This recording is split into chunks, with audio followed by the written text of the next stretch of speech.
Hi, I'm Dr. Papri Sarkar. I'm a board-certified dermatologist in Boston, and I'm here because Eczema Honey asked me to answer your questions about eczema today. Before we start, I wanted to remind you that this video is for informational purposes only. It's not intended for self-diagnosis or treatment. If you have any questions about your medical condition, please contact your board-certified dermatologist or your licensed healthcare professional. How do I combat itchy, irritated, or inflamed skin? So in eczema, we talked a little bit about how the barrier function of the skin is compromised, and keeping that intact really helps a lot. So in addition to doing things like, decreasing stress and all the other things, a really simple and easy thing that you can do that takes effort is putting some water on your skin, right?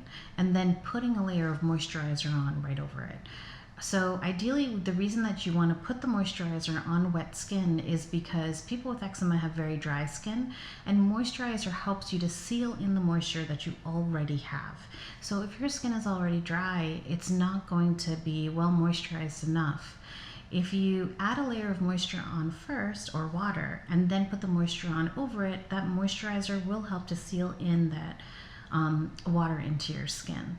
So, this is really easy to do if you're just out of a bath or a shower. Don't completely dry off, just pat dry, or just leave yourself kind of wet and put your moisturizer on right away.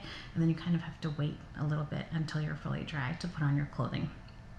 I would say that's important. The other thing is, if you can, it's really, really hard, but try not to scratch. The more you scratch, the more the skin gets inflamed, the more marks you have in your skin, which really distresses people. You can get scarring from scratching too deep. You can get lichenification, which is a prominent increase in the skin markings, which really bothers people the way that it looks. So if you can, just decrease all scratching if possible. How do you shower with or bathe when your skin burns? This is a great question, and it's also important in terms of managing your eczema. So in the last questions, one of the things that we addressed was how to manage it when it's active. The other thing to know is that anything like hot water, soap, all those things help to compromise your skin barrier. So ideally, if you're taking a shower, try to take it in cool water, or at least, warm water, definitely not hot. In addition, if you're going to use soap, which you need to sometimes, use it only in the areas that you need it. So you need it in your private area, you need it in your underarms, but sometimes other areas don't really get dirty. So if they're not dirty, then you don't necessarily need to wash them every day with soap. In terms of how you should shower, what I recommend is a really gentle soap or body wash in these cases. Don't use anything that's too harsh that will strip the skin further. And if you're dry, if your skin is infected, then you'll need to use soap everywhere, but otherwise you, again, don't need to use soap everywhere. I also recommend washing your hands and feet every day, just because we don't think about it, but those areas obviously do get dirty. What should I do when I work out and my eczema, specifically all around my neck, gets itchy and burns? So that's a great question. A lot of times what people find is that when they're sweaty and there's something that's constricting around their neck, it gets really itchy. So for those patients, I recommend actually putting moisturizer on before you start your workout. In addition, if you're using a prescription cream, then you may want to put that on before you start your workout. You don't want to do it every day with the prescription cream because there can be side effects to it depending on which one you're using. But in general, putting something on before the inflammation starts often helps. Moisturizer before you actually start your workout really helps also because it makes the material not rub so much on your neck from your shirt. And then the last thing is to take a break every once in a while during your workout to just towel off and dry that sweat. Almost always what we find is that this itching and burning is from the material from the shirt rubbing on your skin and also from the sweat. So if you can solve those two things, it would be great and definitely make your workout go better. And then the last thing is that you should make sure that your clothing specifically doesn't rub in those areas. So certain materials wick away sweat better, like cotton doesn't wick away sweat very well, but dry fit or any of the other athletic brand clothing really helps a lot. So that's something that I'd invest in. And also try to invest in something that doesn't cut off at the area or rub in the area that is really symptomatic for you. So you can maybe get a different cut of collar. Maybe you can wear a tank top. It just depends on the person and what your preference is in terms of fashion style. How do you keep the blotches from spreading? So if the blotches are eczema, then the way that you keep it from spreading is to treat them when you have them and then to keep moisturized before you get them. Every single disease, including eczema, really is best being prevented. If you can prevent it, it's so much easier for you to treat it than it is to treat it after you get it. And truly, this is going to sound like I'm a broken record, but keeping your skin moisturized and hydrated and all those things, just healthy in general, will help the most. And so for me, what that means is wash with a very gentle soap where you need it. Use cool water in the shower, or at least not hot water when you can.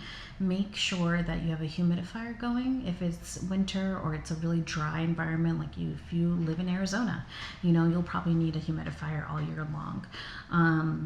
Those are the big things. And then moisturize, moisturize, moisturize as much as you can. It will make a huge difference in your quality of life.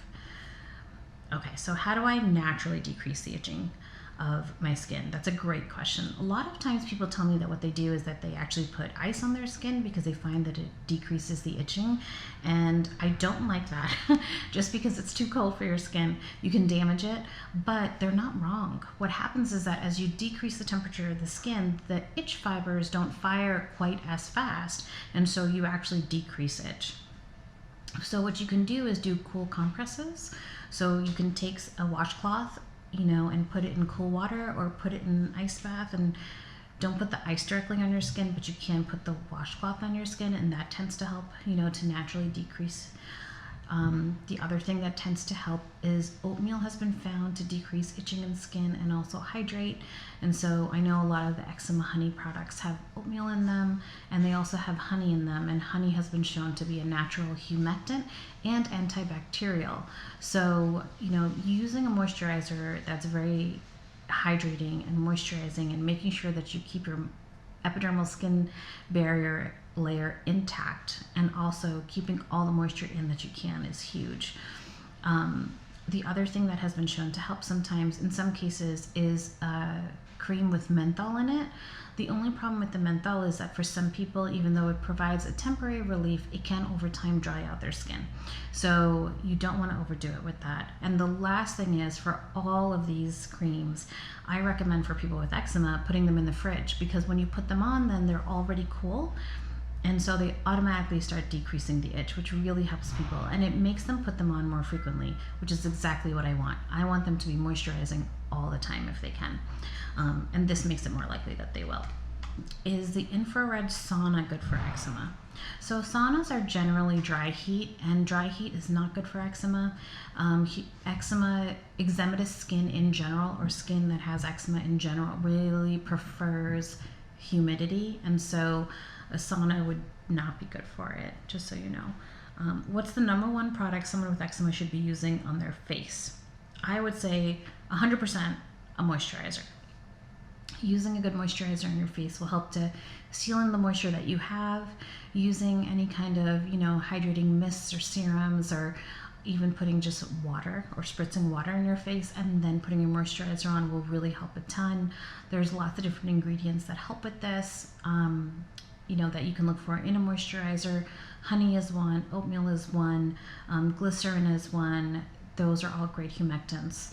I also really like hyaluronic acid for some people, or a different kind of hyaluronic acid that's new. There's polyglutamic acid. There's lots of different ingredients that you could look for, but those are some good ones to start you off. If you like this video, please like or subscribe to it so that we know that we should make more. If you really enjoy it, please share it with a family member or a friend.